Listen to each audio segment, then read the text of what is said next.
चलो जल्दी।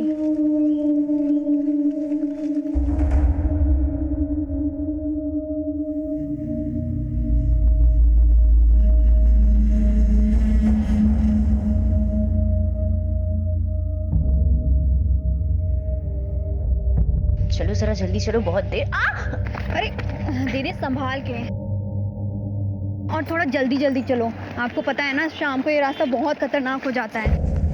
अरे घबराने की जरूरत नहीं है, वैसे भी 1-1.5 घंटे में हम घर पहुंच ही जाएंगे। लेकिन दीदी इस टाइम तो टेम्पो भी समय से नहीं मिलता। अरे मिल जाएगा, आप लोग भी आगे आओ ना दीदी।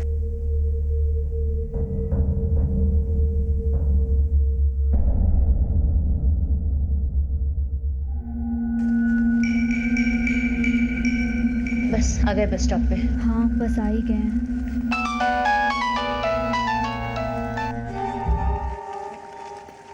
हेलो। हाँ निशा, कहाँ हो तुम? हाँ मैं रास्ते में ही हूँ, बस 1-1.5 घंटे में पहुँच जाऊंगी। ठीक है, तुम वहीं रुको, मैं तुम्हें लेने आता हूँ। अरे नहीं नहीं नहीं, इसकी कोई ज़रूरत नहीं है। सब दीदी लोग हैं ना साथ में, बस ऑटो का इंतज़ार कर रहे हैं। बस थोड़ी देर में ही पहुँच जाएंगे। ठीक है।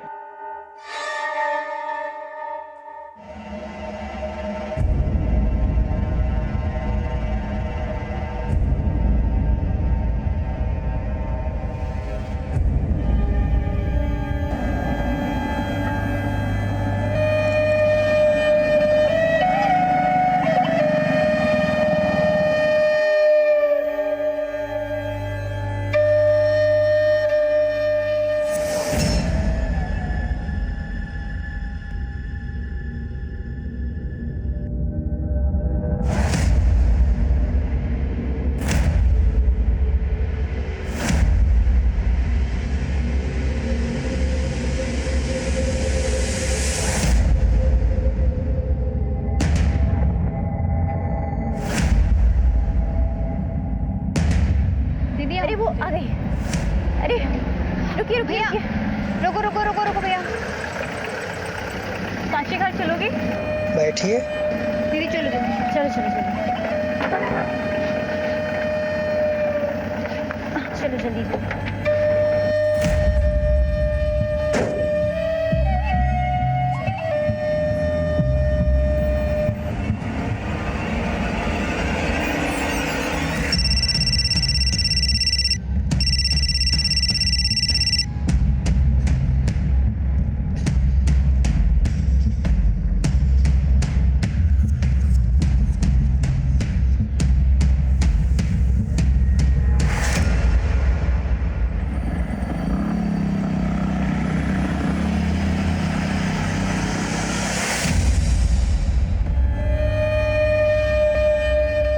फाइनली टेम्पो मिल गया दीदी।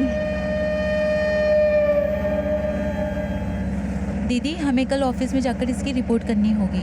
हाँ बिल्कुल, चाहे कोई कुछ भी कहे, हमें अपनी जिम्मेदारी निभानी है। क्या आपको लगता है इस मामले में पुलिस हमारी बात सुनेगी?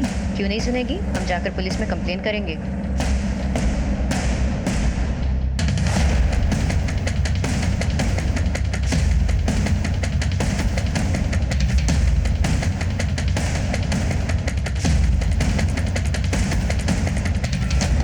कैसे कैसे लोग हैं ना दीदी। देखो, मामले को सामने लाकर हमें अपनी जिम्मेदारी तो जरूर निभानी है, आगे कानून अपना देख लेगा। अरे दीदी, आप ये बताइए कि आप वो सुबह क्या बता रही थी? सुबह किस बारे में? कुछ प्यार के बारे में था शायद।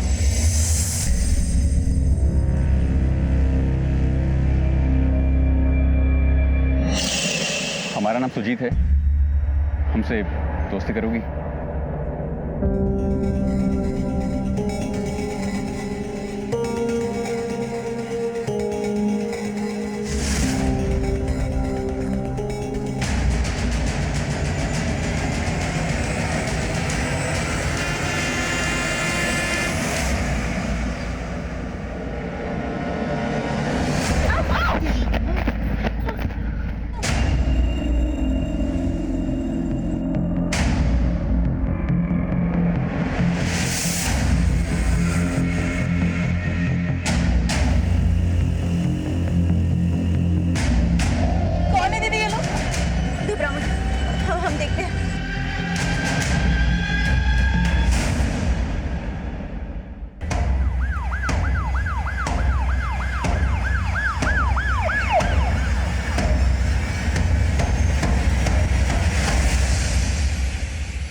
हम ही आपको फ़ोन किए थे और ये टेम्पो हम ही चलाते हैं। वो लड़कियां कहाँ से बैठी थी तुम्हारे टेम्पो में? सर मझगांव से। उन लड़कों का हुलिया पता है? सर चेहरा उनका ढका हुआ था और देखने में लंबे चौड़े और हट्टे कट्टे थे। वो लड़कियों को किधर की तरफ लेके गए? सर शायद इधर गए सर। हाँ, चलो।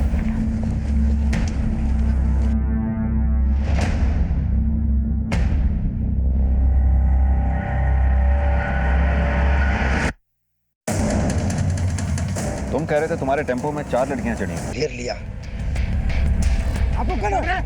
अपना रुपया पैसा मोबाइल रख इधर, चुपचाप निकल जाए यहाँ से, वरना तेरा तरबूज फोड़ दूंगा। निकल चल। सर मैं भागा भागा मक्खनपुर के पास गया पीसीओ से आपको फोन करने के लिए। ठीक है, आप बाहर वेट करो, बाद में पूछताछ करते हैं। जी सर। सर ये लड़कियां शक्ति टू वुमेन के एनजीओ में काम करती थी। एनजीओ में इन्फॉर्म कर दो, इसके डायरेक्टर को थाने बुलाओ। सर लगता है मरने से पहले काफी हाथापाई हुई। 2 लड़कियों के सर पर चोट है, हो सकता है किसी भारी चीज से मार किया। सर पर्स में रुपए पैसे तो नहीं मिले। लूट का मामला हो सकता है, चेक करो। कोई मोबाइल वगैरह मिला? नहीं सर, मोबाइल तो नहीं मिला, पर उनका पहचान पत्र मिला। सर आसपास पूरा जंगल छान मारा लेकिन कोई लड़की नहीं मिली। हो सकता है गुंडे उसे उठा के ले गए हों। सर ये भी हो सकता है कि वो बच के खुद भाग गई हो सकता है। फिलहाल ये बॉडीज पोस्टमार्टम के लिए भेजो। सर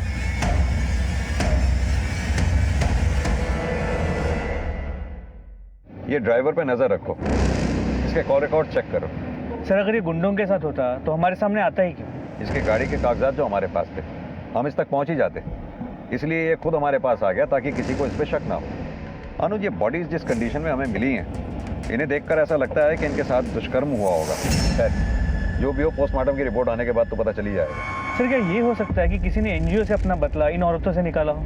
बिल्कुल हो सकता है, लेकिन सवाल ये होता है कि ये लड़कियां किस काम से मझगांव में आई थी। ये एनजीओ से सारी लड़कियों की डिटेल्स ले लो, लड़कियों के घर वालों को भी इन्फॉर्म कर दो, और चौथी लड़की जो मिसिंग है उसके घर जाके भी देखो वो घर पहुंची या नहीं। अगर नहीं पहुंची तो सुबह इस एरिया में आके फिर दोबारा से छानबीन करनी होगी। हो सकता है वो डर के मारे जंगल में छुपी हो। जी सर।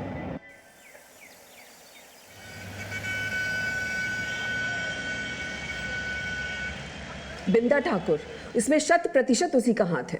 पिछले महीने भर से वो हमको डरा धमका रहा है। ये बिंदा ठाकुर कौन है? मझगांव का सरपंच। हमारी एनजीओ गांव में महिला जागृति मुहिम चला रही थी और ये बिंदा ठाकुर उसके सख्त खिलाफ था। क्यों?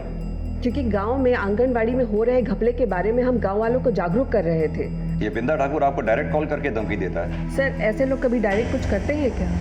उसके गुंडे हमारे कार्यकर्ताओं को गांव में आने से मना करते थे और कभी कभी तो ये भी कहते थे कि जमाना खराब है, कुछ भी हो सकता है।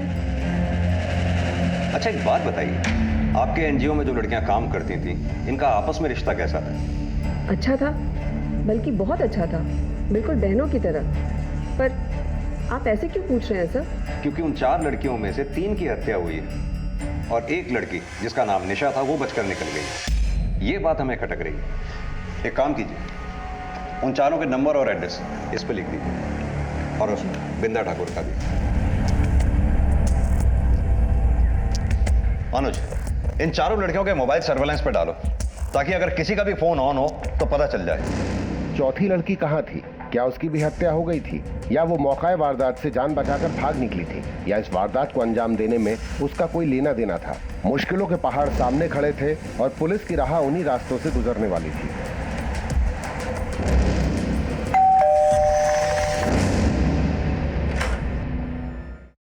निशा का कुछ पता चला? कहाँ है हमारी बिटिया? हम भी उसी की तलाश में हैं। जल्दी ढूंढिए उसे, अगले महीने उसकी शादी है। शादी किससे? राजू से, दोनों बचपन के दोस्त हैं। हमारी बिटिया ने सोचा शादी से पहले कुछ सामाजिक कार्य कर ले, तो उसने सुधा जी का एनजीओ ज्वाइन कर लिया। राजू ऊंची जाति का है, इसलिए उसके घर वाले इस रिश्ते के लिए तैयार नहीं थे। बड़ी मुश्किल से तैयार हुए हैं, बस 4 ही दिन हुए हैं उसकी सगाई के। अगर राजू के घर वालों को पता चलेगा कि हमारी बिटिया रात भर घर नहीं आई तो तो पता नहीं क्या क्या लाछन लगाएंगे उस पर। ठीक है।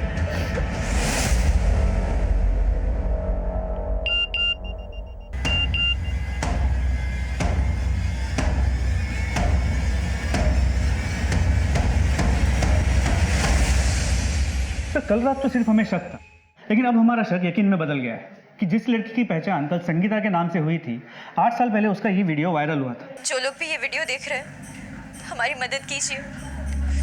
हमारे घर वाले हमारी जान के दुश्मन बने बैठे हैं। तब हम परमानंदपुर पुलिस स्टेशन में पोस्टेड थे और ये केस वही का था, इसीलिए कल रात हमने वहाँ से ये वीडियो मंगवा लिया। वो हमें मार डालना चाहते हैं।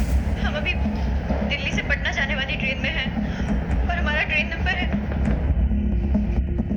उस वक्त पुलिस ने इसे बचा लिया था। और 8 साल बाद इस बेचारी की हत्या हो गई। उसके बाद क्या हुआ? फिर उसके बाद इसके बॉयफ्रेंड की रोड एक्सीडेंट में मौत हो गई और शायद इसके घर वालों ने इसकी शादी कहीं और करवा दी। इस संगीता के माँ बाप और उसके पति को इन्फॉर्म कर दो और निशा की तलाश भी तेज कर दो।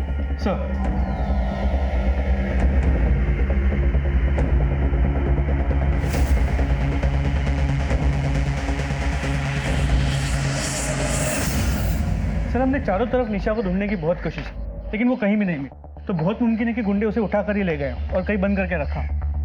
अनुज, अपने सभी मुखबिरों से इलाके के ऐसे तमाम एंटी सोशल एलिमेंट्स के बारे में पता लगाने को कहो जो उस रात वारदात की जगह के आसपास देखे गए, खासतौर से बिंदा ठाकुर के आदमियों को भी, क्योंकि फिलहाल तो शक की सुई बिंदा ठाकुर के आसपास ही घूम रही है, लेकिन उस पर हाथ डालने से पहले पुख्ता सबूत चाहिए हो। जी सर।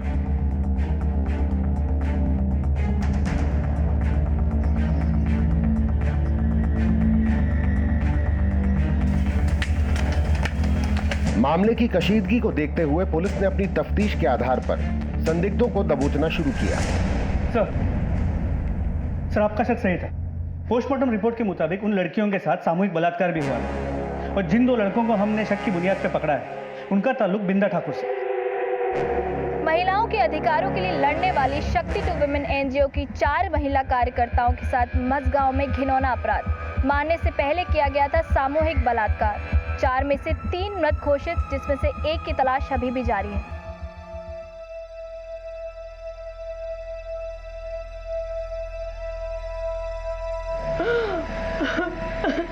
पता नहीं जीजा जी कहाँ रह गए, फोन ही नहीं मिल रहा उनका।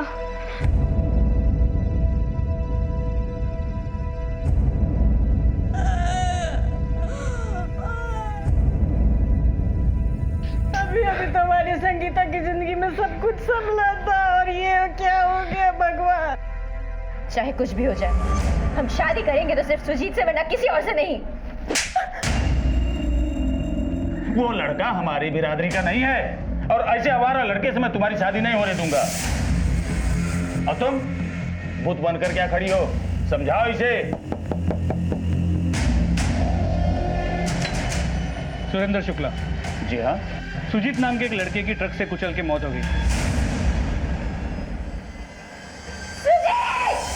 रुको रुको उसे।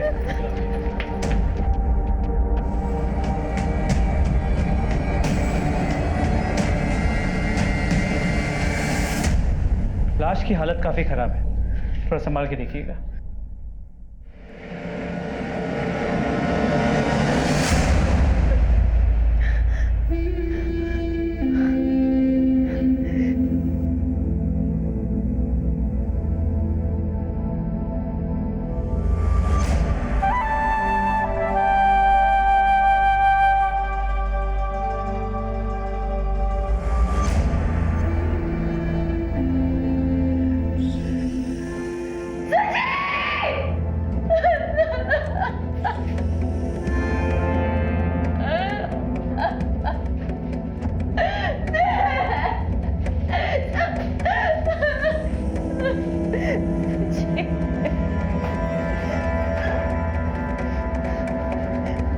तसल्ली हो गई ना आप लोगों को? खुश है ना आप लोग? एक काम करना, जब हम मर जाएंगे ना तभी नहीं खुश होना।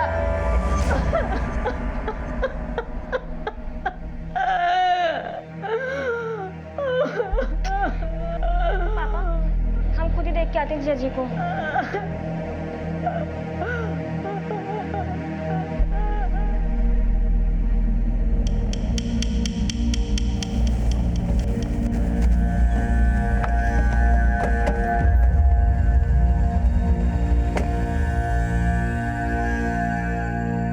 इंस्पेक्टर साहब, बैठो। बिंदा ठाकुर, शक्ति 2 वुमेन नाम के एनजीओ के कार्यकर्ताओं के ऊपर जानलेवा हमला हुआ है। बलात्कार भी हुआ था, समाचार में देखा है। बहुत दुख हो। वो चारों कार्यकर्ता परसों गांव में ही आई थी आपके। सुना है आप उन्हें धमकियां भी दिया करते थे। कैसी बातें कर रहे हैं इंस्पेक्टर? अबला नारी को मैं नहीं धमकाता। हाँ, कोई मर्द होता तो बात अलग है। वैसे आप लोग सबूत या गवाह लाए हो या ऐसे ही हवा में पतंग उड़ा रहे हो? गवाह और सबूत भी हम निकाल लेंगे। ये बताइए कि उस दिन गांव में हुआ क्या था? होना क्या था, ज्ञान देने आई थी तो मैंने ही थोड़ा सा ज्ञान दे दिया उन्हें। हमारी योजनाओं से आपको हर वो सहायता मिलेगी जो बिंदा ठाकुर आपको नहीं देते हैं। सरकार ने ऐसी एक नहीं, ढेरों योजनाएं बनाई हैं बच्चों और महिलाओं के लिए। अगर आंगनवाड़ी में आपको इनमें से कोई भी सुविधा नहीं मिलती है तो आपको उसकी शिकायत करनी चाहिए, जैसे ये। क्या हो रहा है यहाँ? क्या है ये सब? तुम लोग इनकी बातें क्यों सुनते हो? मैं गांव का सरपंच हूँ। अगर तुम लोगों को कोई परेशानी है, कोई शिकायत है, तो हम आपस में बात कर सकते हैं ना? बातें तो आप बहुत कर चुके हैं सरपंच जी, लेकिन अब हम काम करके दिखाएंगे, बातें नहीं। देवी जी, आपको जो करना है करो, लेकिन हमारे गांव की शांति भंग मत करो। चलो अपना अपना काम करो। चलो चलो। अरे आप रुकिए, आप लोग इनकी बात मत सुनिए। रुकिए आप लोग, अरे रुक जाइए।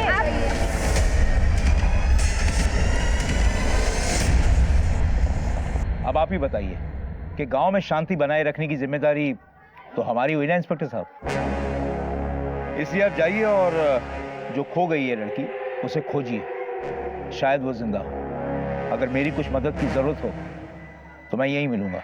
हो सकता है हमारी और आपकी अगली मुलाकात जेल में ही हो।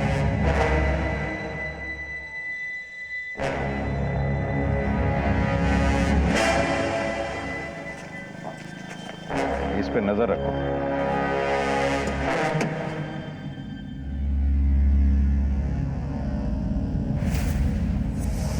मझगांव सामूहिक हत्या और बलात्कार के मामले में पुलिस ने अपने शक के घेरे में आए हुए हर एक संदिग्ध पर नजर बनाए रखी।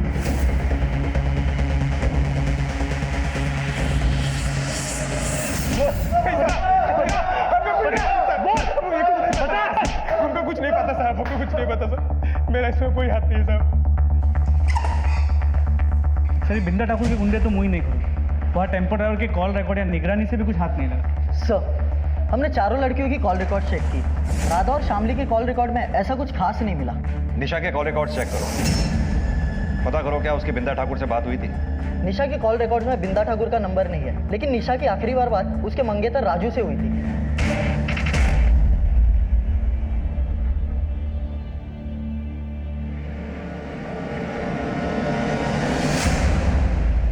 जिया जी, एक सेकंड।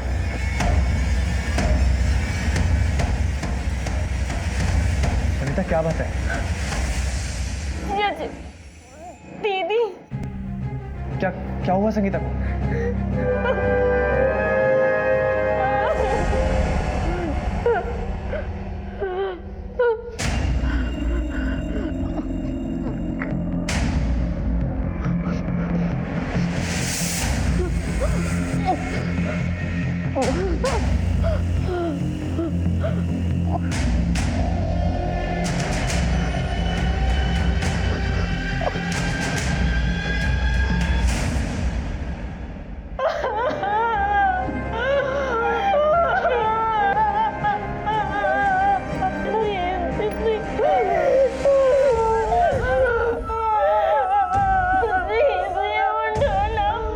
सर, इनको सर ने बुलाया।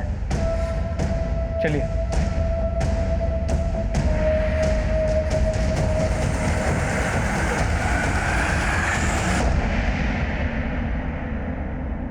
कैसे पति हैं आप? हमने संगीता के कॉल डिटेल्स चेक किए। पता चला पिछले 15-20 दिन से आपने एक बार भी संगीता से बात नहीं की फोन पे। आखिरी बार कब बात हुई थी आपकी संगीता से? 20 दिन पहले। क्यों? क्योंकि पिछले 20 दिन से वो घर नहीं आई। तो फिर कहाँ रह रही थी? सर, वो अक्सर एनजीओ के काम से बाहर जाया करती। हमारी एनजीओ के डायरेक्टर से बात हुई थी। उन्होंने बताया कि एनजीओ की लड़कियां 3 दिन पहले मिर्जापुर गांव गई थी। उससे पहले संगीता कहां रह रही थी? सर मुझे नहीं पता। क्या मतलब नहीं पता? आप पति हैं उसके? पिछले 15-20 दिन से बीवी आपके घर नहीं पहुंची है। आपने एक बार भी फोन करके यह पता करने की कोशिश नहीं की कि आपकी बीवी है कहां पर? मुझे तो आपको देखकर लगता भी नहीं कि आपको बीवी के जाने का जरा सा भी दुख है। सर दुख तो तब होता जब कुछ अच्छा होता।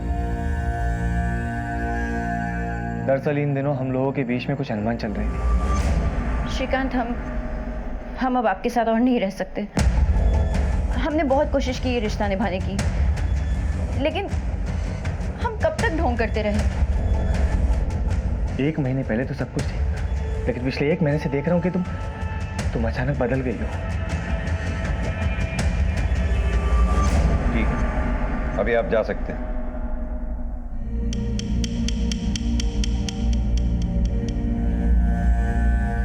सर इस पर नजर बना रखिए। अनुज, एक बात समझ में नहीं आई। संगीता अपने पति के साथ रहना नहीं चाहती थी। उसका बॉयफ्रेंड सुजीत पहले मर चुका है, तो फिर वो रहना किसके साथ चाहती थी? या फिर इन दिनों उसकी जिंदगी में कोई और आ गया था? या फिर 8 साल बाद अब उसकी जिंदगी में ऐसा क्या हो गया होगा? निशा के बारे में कोई खबर? सर अब तक कोई इंफॉर्मेशन नहीं मिली। उसके मंगेतर राजू को थाने बुला लिया है।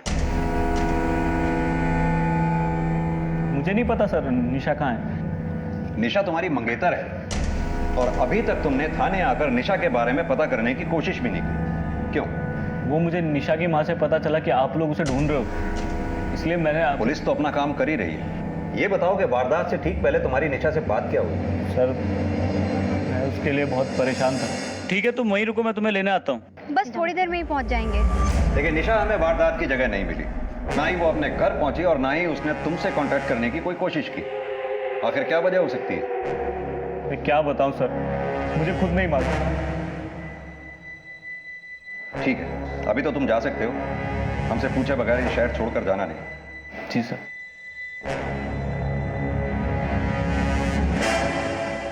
लड़का कुछ ज्यादा ही सीधा लग रहा है, निगरानी रखो इसमें। जी सर।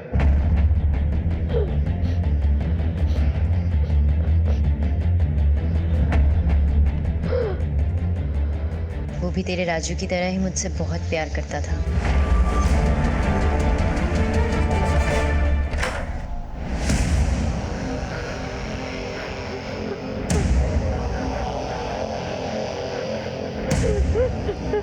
निशा को किसी ने बंदी बना रखा था, लेकिन क्यों? कौन था वो? क्या चाहता था?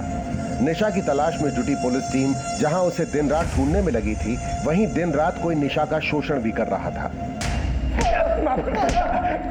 सर हमने कुछ नहीं किया है, हम सच बोल रहे हैं। सर ये बिंदा ठाकुर के गुंडे तो अपने पुराने बयान पे ही रखे हो सकता है कि उनका इस केस में कुछ लेना देना हो ही। लेकिन फिर भी अभी इन्हें डिटेन करके ही रखो। जी सर। इसके अलावा राधा और शामली के घर वालों से भी बात हुई। उनके कॉल रिकॉर्ड से भी इस केस को कोई नई दिशा नहीं मिली। टेम्पो ड्राइवर से भी कुछ हासिल नहीं। बिंदा ठाकुर ने उन्हें धमकी तो दी थी, लेकिन इस केस में उनका कोई हाथ हो, अब तक ऐसा कोई भी सुराग नहीं मिला। अनुज, पता लगाओ कि इस एनजीओ ने सिर्फ बिंदा ठाकुर से ही दुश्मनी ले रखी थी या कोई और भी था जिससे इनकी दुश्मनी थी? नहीं सर, हमने इस दिशा में भी टटोला है, ऐसा कुछ नहीं। यानी कि अब निशा के सुराग मिलने पे ही ये डिपेंड करता है कि हमारे इन्वेस्टिगेशन की दिशा क्या हो। बेटा अभी तक आप सोए नहीं? चलो सो जाओ जल्दी से फटाफट। मुझे मम्मी की याद आ रही है। हम भी आपकी मम्मी जैसे हैं ना। चलो अभी आप सो जाओ, फिर कल हम मम्मा के पास चलेंगे, ठीक है? चलो गुड बॉय, सो जाओ आराम से। हाँ, गुड नाइट, बाय।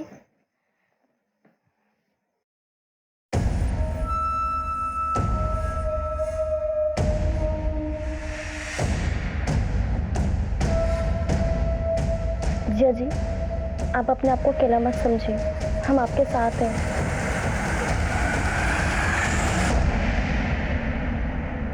तो संगीता के कॉल रिकॉर्ड्स में ये कई ऐसे नंबर हैं जो सिर्फ 4 से 5 दिन या 1 सप्ताह इस्तेमाल करके बंद कर दिए गए, और ये सभी नंबर्स किसी सिद्धार्थ वर्मा के फेक आईडी पे रजिस्टर्ड हैं। अनुज, पता करो ये सिद्धार्थ वर्मा के नंबर्स बाकी 3 लड़कियों के कॉल रिकॉर्ड्स में भी हैं क्या? जी सर। और लोकेशन? सर संगीता की लोकेशन ज़्यादातर बनारस का बाग रोड इलाका रहा है, लेकिन इन फेक नंबर्स की लोकेशन हमेशा अलग अलग रही। लेकिन एक ऐसा लोकेशन है जहाँ से ये सिद्धार्थ वर्मा संगीता से करीब 8 से 10 बार बात कर चुका है। और वो लोकेशन कौन सी है? दीनापुर।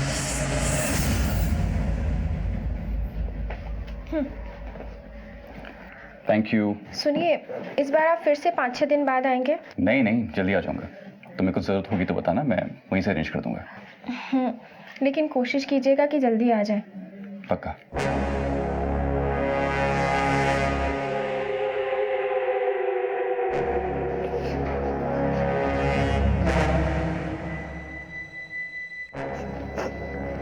तो मत।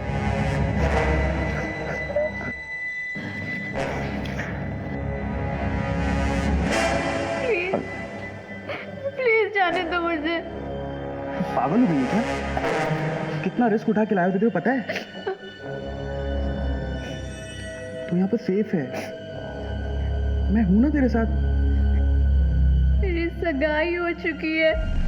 और सुहागरात कितनी बार तो बना चुकी है मेरे साथ।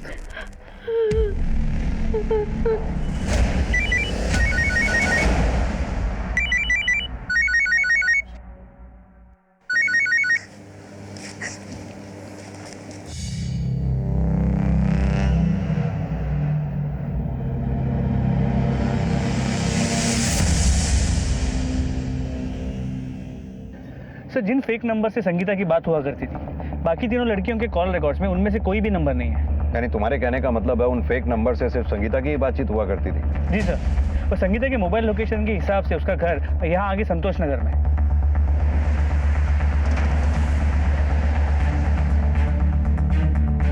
जरा बात सुनो, इस लड़की का नाम संगीता है, जानते हुए कहाँ रहती है?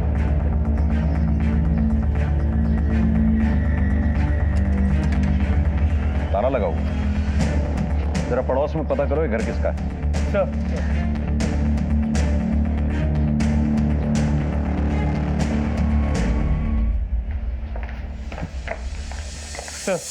ये घर इनका है। हाँ सर, किराए पे दे रखी है। कौन रहता है यहाँ? एक संगीता नाम की लड़की है। अकेली रहती है या किसी के साथ रहती है? सर, ज्यादातर वो अकेली रहती है, उसका पति कभी कभार आता है। क्या ये है वो आदमी?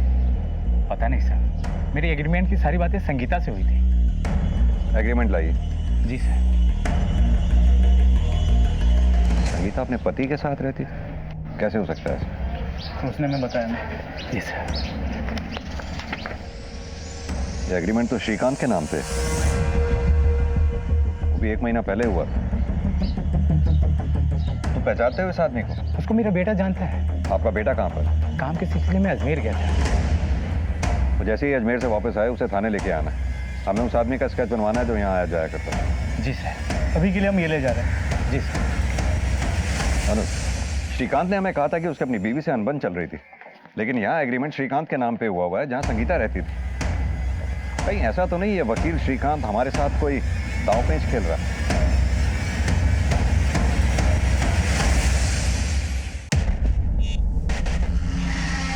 घर जल्दी आइएगा, हम पहना देते हैं। रहने दीजिए, हम कर लेंगे।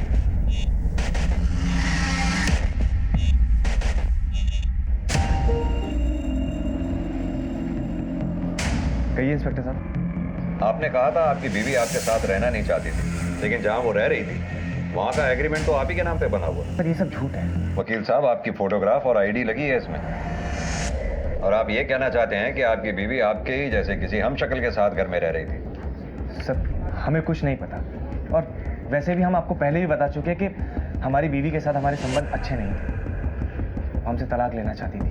बीवी तलाक चाहती थी, और आपकी साली आपके साथ आपके घर में रह रही थी, है ना? क्या मतलब सर? मतलब ये कि अपनी साली के चक्कर में आपने अपनी बीवी को अपने रास्ते से हटा दिया और अब हमें गुमराह कर रहे हैं। सर, ये सब क्या बकवास कर रहे हैं आप? वकील साहब, चौकन्ने रहिए। कानून के आंख पे पट्टी जरूर बंधी होती है, लेकिन वो अंधा नहीं होता।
संगीता के नए घर में जिस आदमी को आते हुए देखा गया था, ये उसकी स्केच तैयार हुई है। ये स्केच हमने मकान मलिक के बेटे की मदद से तैयार किया है। अनुज, अगर दाढ़ी श्रीकांत के लगा दी जाए तो क्या वो इस आदमी जैसा दिखेगा? नहीं, ये आदमी तो कोई और ही है। तुम ठीक तो हो?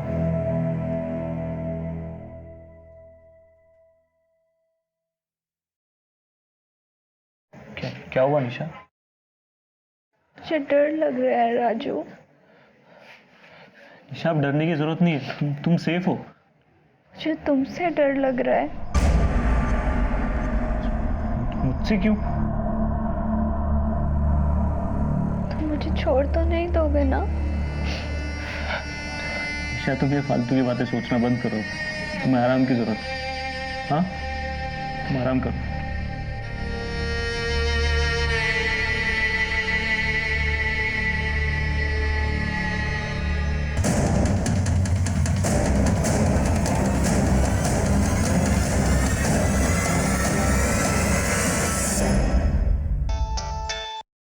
हाँ यादव, बोलो।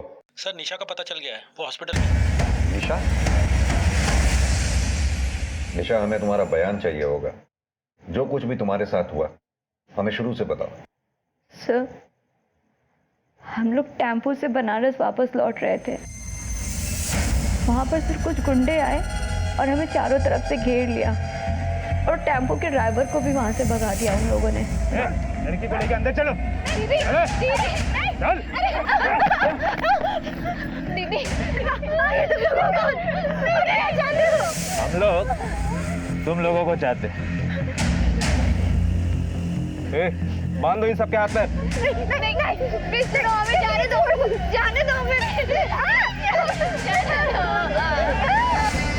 तुमने उनके चेहरे देखे थे? सर, उन सबके चेहरे ढके हुए थे और सर जब उनमें से एक राधा के साथ जबरदस्ती कर रहा था तो राधा ने उसका नकाब खींच लिया और सर फिर उसने राधा को मार। तो फिर उन्होंने तुम्हें कैसे छोड़ दिया? मार। इसको नहीं। क्या बोला? ये मुझे पसंद है। पागल हो गया क्या? अगर ये जिंदा रहेगी ना तुझे अंदर करवा देगी, समझो? भाई, बात की बातें देखी जाएगी, मगर ये मुझे पसंद है। भाई, घर में बांध के रखना, मैं भी आऊंगा कभी कभी।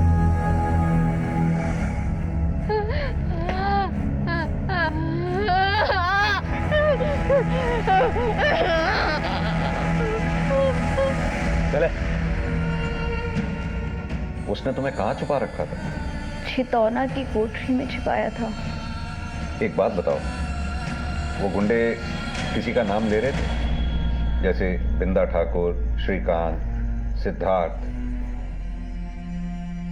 नहीं सर। अच्छा, जिसने तुम्हें कोठरी में बांध के रखा था उसका स्केच बनवा सकती हो? हाँ सर, और सर मैंने उसे भी देखा था जिसने राधा को। ये तो बहुत अच्छी बात है कि तुम दोनों का स्केच बनवा सकती हो और उसी स्केच के जरिए असली कल्प्रिट तक पहुंच पाएंगे। अनुज, पूरे हादसे से तो यही लगता है वो जो कोई भी थे, संगीता ही टारगेट थी उनके लिए। वो संगीता की जिंदगी को नुकसान पहुंचाना चाहते थे। बाकी लड़कियां इसलिए मारी गईं क्योंकि उन्होंने उनमें से किसी एक गुंडे का चेहरा देख लिया था। ऐसा कौन हो सकता है जो संगीता की जिंदगी लेना चाहता? कुल मिलाकर ये पूरा हादसा संगीता की जिंदगी से जुड़ा हुआ है। निशा, क्या कभी संगीता ने अपनी जिंदगी के बारे में तुमसे कुछ कहा था? नहीं सर, पर सर दीदी 1 महीने से बहुत खुश थी। कह रही थी कि उन्हें उनका प्यार मिल गया है। प्यार? संगीता ने किसी का नाम बताया? निशा के पुलिस को दिए बयान के बाद इतना साफ हो गया था कि अपराधियों का मकसद संगीता को ही टारगेट करना था और उसी के आधार पर पुलिस ने अपनी सूझबूझ से इस केस के सिरे को पकड़ लिया। उनकी मुहिम इतनी खुफिया थी कि खुद उनके मातहत काम करने वालों को भी इसकी कोई भनक नहीं थी, लेकिन अब उनकी मेहनत का फल मिलने का वक्त आ गया था।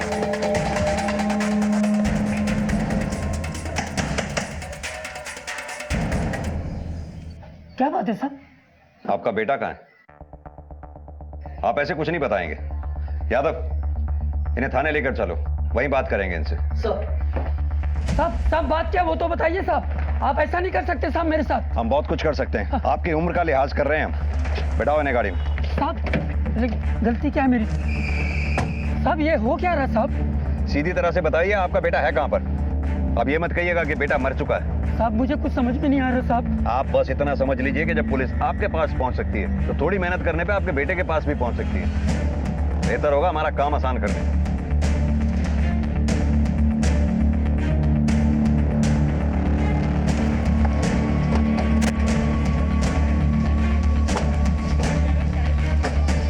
कौन सा है घर?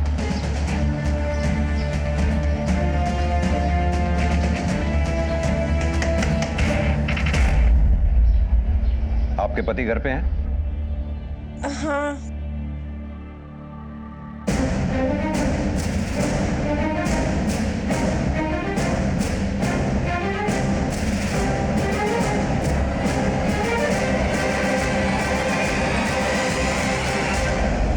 आठ साल पहले जो आदमी मर चुका था उसका पुनर्जन्म देखकर बहुत अच्छा लगा। सिद्धार्थ वर्मा और सुजीत।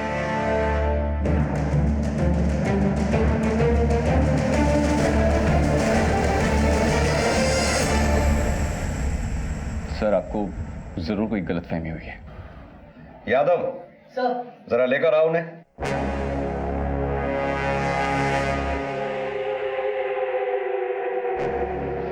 पापा। अनुज, आप समझे निशा ने क्या कहा था? दीदी ने बस इतना कहा कि उन्हें उनका पहला प्यार मिल गया है। यह है संगीता का पहला प्यार।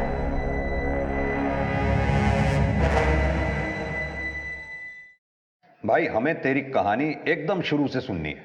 तू 8 साल पहले मर गया था ना, फिर दोबारा जिंदा कैसे हो गया? सर हम और संगीता 8 साल पहले एक दूसरे से बेहद प्यार करते थे, लेकिन हमारी बिरादरियां अलग थी। उसके घर वाले नहीं माने, तो एक दिन हम दोनों घर से भाग गए और हमने मंदिर में शादी भी कर ली थी। लेकिन उस वक्त संगीता नाबालिग थी, तो उसकी किडनैपिंग का केस हम पर लग गया और उसकी बिरादरी वालों से भी हमारी जान को खतरा था। तो हमारे पापा ने हमारी जान और हमारा फ्यूचर दोनों बचाने के लिए हमें यहाँ से भगा दिया और एक रोड एक्सीडेंट में कुचली हुई लावारिस लाश को हमारी लाश बताकर हमें कानून और उन लोगों से बचा लिया था। और मैंने उस लावारिस डेड बॉडी पे सेम अपने जैसा टैटू भी बना दिया था। तो तूने संगीता और एनजीओ की बाकी लड़कियों की हत्या और बलात्कार क्यों करवाया? सर हम तो अपनी दूसरी जिंदगी में बेहद खुश थे। सर हमने तो शादी भी कर ली थी, बैंक में अच्छी नौकरी भी लग गई थी, लेकिन फिर जब हमारा ट्रांसफर दिल्ली से यहाँ बनारस होने लगा तो अपना चेहरा छुपाने के लिए हमने दाढ़ी मूंछ रखना शुरू कर दिया ताकि कोई हमें पहचान न सके। फिर एक दिन बाजार में संगीता ने हमें पहचान लिया। सुजीत, बुरा कि जाके तुम नहीं बच सकते। प्लीज हमें बता दो कि तुम। थोड़ा धीरे बोलो प्लीज। हम सब हमें जानते हैं, लेकिन वो चुप ही नहीं हो रही थी, तो उसे लेकर मैं अपने दोस्त के यहाँ चला। तुम्हारी मौत की खबर के बाद हम जिंदगी से हार गए थे। मेरे माँ बाप ने जहाँ मेरी शादी करवाई, मैंने उसी को अपनी किस्मत मान ली। लेकिन अब ऐसा नहीं होगा। अब हम तुम्हारे साथ ही रहेंगे, उस घर में वापस नहीं जाएंगे। और वैसे भी हमारी शादी तो आज से 8 साल पहले ही हो चुकी थी ना। संगीता, वो हमारा बचपना था, लेकिन अब हालात बदल गए हैं ना। जब हम नहीं बदले, तुम नहीं बदले, तो हालात कैसे बदल गए? वो अब हमसे रोज मिलने की जिद करने लगी, और रोज रोज तो किसी दोस्त के यहाँ पर नहीं मिल सकते थे, इसलिए हमने एक कमरा किराए पे ले लिया। संगीता ने अपने पति श्रीकांत के नाम से एग्रीमेंट बनवा लिया था, लेकिन फिर वो हमसे शादी की जिद करने लगी। तो तूने उसे बताया क्यों नहीं कि तू शादीशुदा है? बताया था सर, लेकिन उसे कोई फर्क ही नहीं पड़ा। हम एक काम करते हैं, हम हमारे पति से तलाक ले लेते हैं और आप अपनी पत्नी से तलाक ले लीजिए। फिर हम दोनों साथ में कहीं दूर जाकर घर बसाएंगे। और एक दिन फाइनली वो अपने पति को छोड़कर हमारे पास आ गई। उसने हमें बताया कि वो अपने पति को तलाक के बारे में बोलकर आई है, लेकिन हम अपनी पत्नी को नहीं छोड़ना चाहते थे, इसलिए एक एक दिन करके हम उसे टालते रहे। फिर एक दिन उसने हमें बिंदा ठाकुर के बारे में बताया। बिंदा ठाकुर खुद को लोगों का बहुत बड़ा हमदर्द दिखाता है, पर जब हमने उसके काले करतूतों पर से पर्दाफाश करने की कोशिश की तो उसने अपने लोगों के जरिए हमें जान से मारने की धमकी देनी शुरू कर दी।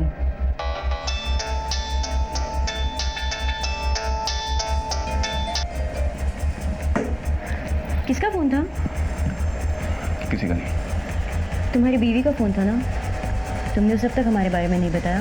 एक काम करते हैं, हम ही उसे बता देते हैं। संगीता प्लीज। उस दिन हम सच में बहुत डर गए। हमें लगा अगर किसी दिन अगर संगीता ने हमारी पत्नी को सब कुछ बता दिया तो हम तो बर्बाद हो जाएंगे, हमारे सारे पुराने राज खुल जाएंगे। हम 2 कश्तियों पर सवारी नहीं कर सकते थे। तब हमें बिंदा ठाकुर की धमकी याद आई। हमने सोचा कि अगर कुछ लोग संगीता पर हमला कर दें तो हमें संगीता से छुटकारा भी मिल जाएगा और वो इल्जाम बिंदा ठाकुर पे जाएगा। ये संगीता है, इसका बलात्कार करना है। और ऐसा नहीं लगना चाहिए कि तुम सिर्फ इसी का रेप करने के लिए गए हो। हर लड़की का रेप होना चाहिए। काम हो जाएगा।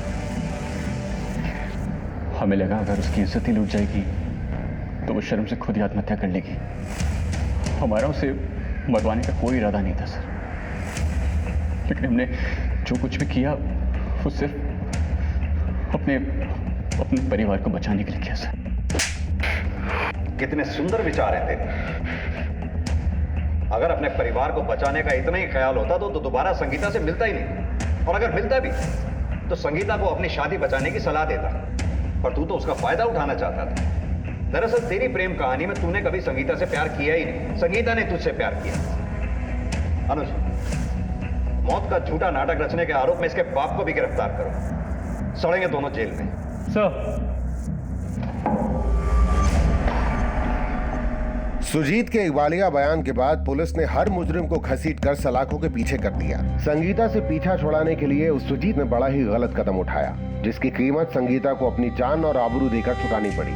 याद रखिए, जिंदगी में कई मोड़ आते हैं, लेकिन एक बार रास्ता चुनकर आगे बढ़ने के बाद पीछे पलटने से पहले सभी पहलुओं को गौर से देख लें।